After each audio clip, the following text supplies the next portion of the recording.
What was he on about? My body mister, come figure it out with the Sonnet sisters. Neighbours, Godspeed. Nice to meet you. My name is Anna Rose James and I'm a writer and actor. Over the years I've studied various Shakespeare plays, although I've never studied his sonnets. And other than acting in a few extracts for my studies, I actually didn't act in a full Shakespeare production until last year, when I played Puck in A Midsummer Night's Dream. Good dawning to thee, friends. My name is Jennifer Jordan.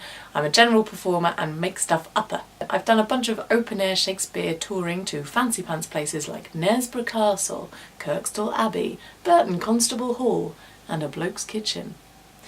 I've been a fan of Shakespeare for quite some time, and I'm particularly passionate about audience connection and a sense of immediacy in performance. In other words, it should be fun and exciting to go and see a Shakespeare show and not feel like it's hard work. I also just really like the feeling in my face when I'm speaking Shakespeare's words. One of my main passions within the world of theatre is making theatre accessible to everyone.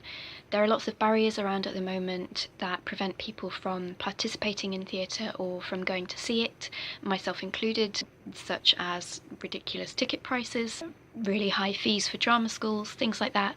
Also a lack of access to educational materials, perhaps, which I think is improving and is actually fairly good for things like Shakespeare. As have many, we have fallen in love with the bard. He does rather have a way with words after all. But what do they mean, and how do we get into them?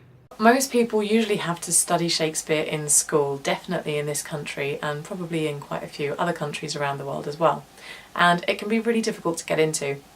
There's funny words, funny phrasing, loads of specific rhythms and rhymes, and it can all feel a little bit alienating.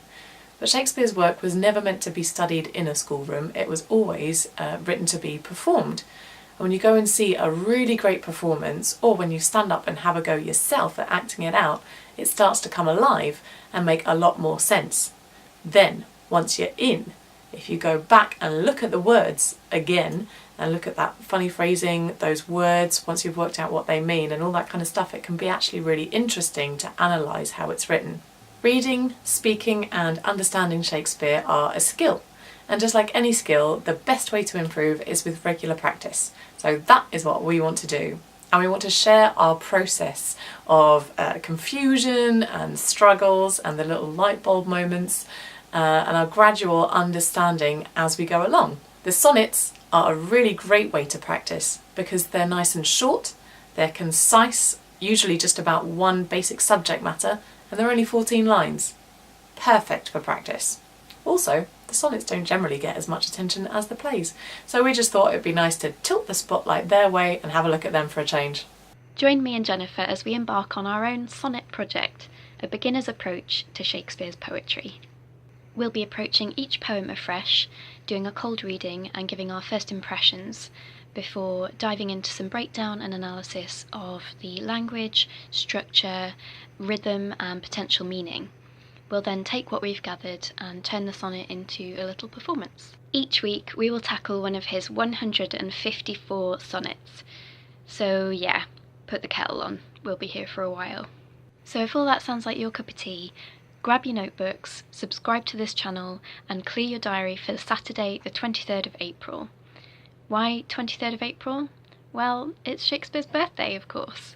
How old is he? None of your business.